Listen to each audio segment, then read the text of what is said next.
I used to be good for nothing, but now everyone wants to curry favor with me. I used to be the invisible one.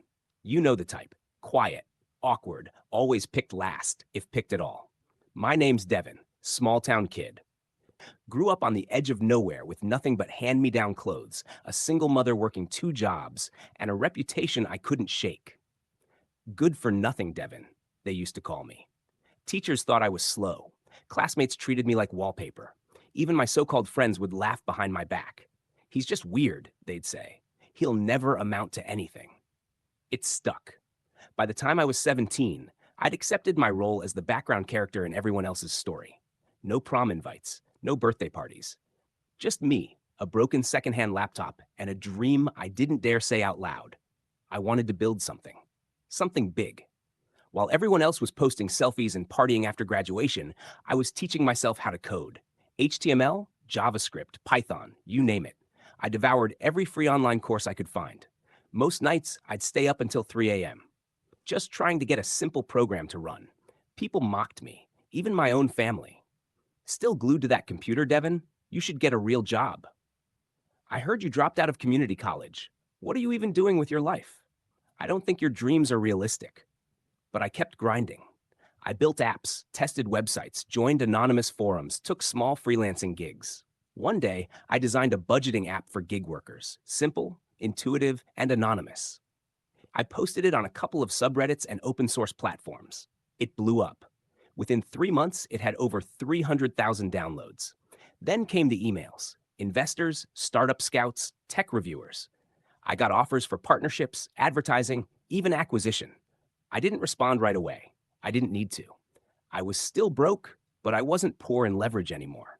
And just like that, I stopped being invisible. It's funny how fast people change when they think you have something they want.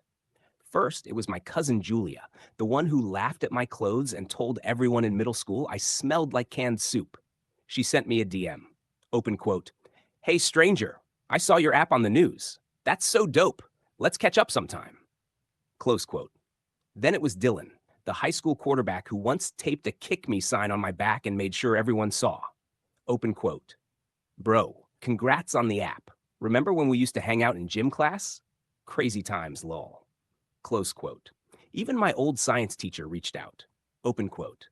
Devin, I always knew you had potential. I'm working with a youth tech initiative. Could I get you to speak at our next event? Close quote. They all acted like I was their long-lost best friend. Suddenly, Devin was such a good guy, so talented, humble, a genius, really. Right, they didn't know I'd already sold the app to a tech firm for a seven-figure sum, with royalties and a consultancy clause.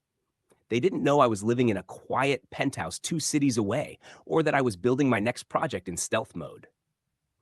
But they were going to find out, because I had plans. Our 10-year high school reunion was coming up. The organizers reached out on Facebook asking for an RSVP. I ignored the first message. Then another came, this time more personal.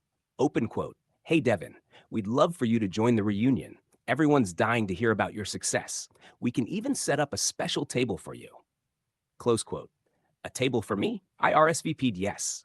Then I called a friend, an actress I met at a tech conference who owed me a favor.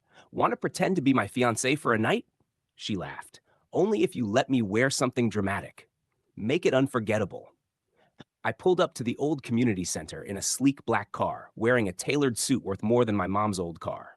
My fiancée stepped out with me, draped in a crimson gown, hair swept up, confidence in every step.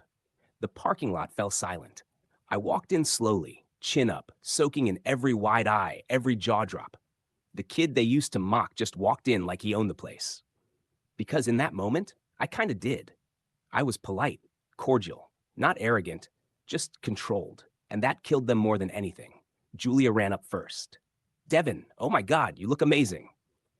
Julia, hey, you look very similar. She laughed like I made a joke. I didn't. Dylan slapped my back like we were best friends. Man, crazy to see you here. Remember Coach Myers? He still talks about your hustle.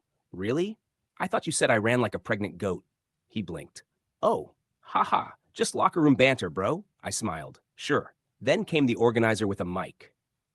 We're so proud to welcome one of our biggest success stories, Devin, the genius. Would you say a few words? I nodded, took the mic, and looked out at the sea of faces, so many who once treated me like dirt. I appreciate the kind words, I said. It's funny. I used to eat lunch in the janitor's closet because no one wanted to sit with me. I remember being told I'd never get into college, that I was a loser, a nerd, a nobody. But turns out, you don't need people to believe in you. You just need to believe in yourself long enough to prove them wrong. The room was dead silent. I handed the mic back. My fiancée gave my hand a dramatic squeeze and whispered, "You're a monster. I love it." Within 48 hours, my inbox exploded.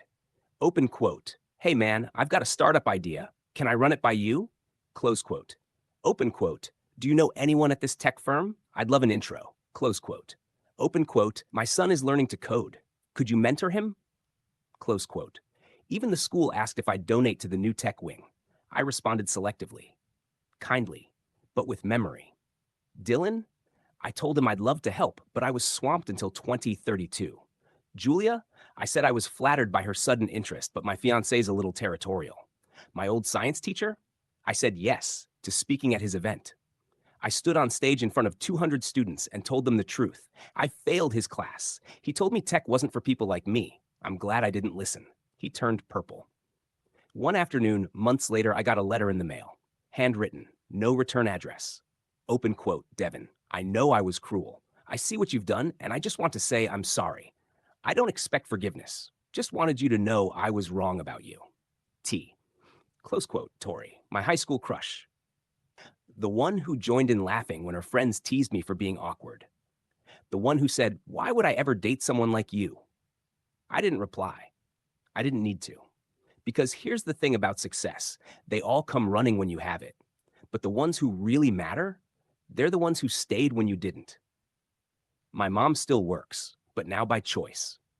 I bought her a cozy house by the lake, paid off her debts, and sent her flowers every Friday. She's proud. She brags about me at church now. And me? I'm still building, still quiet, still dreaming. Only now, I do it on my terms. No one calls me good for nothing anymore. Now they just call me and hope I pick up. Like and subscribe. Share if this happened to you or someone you know.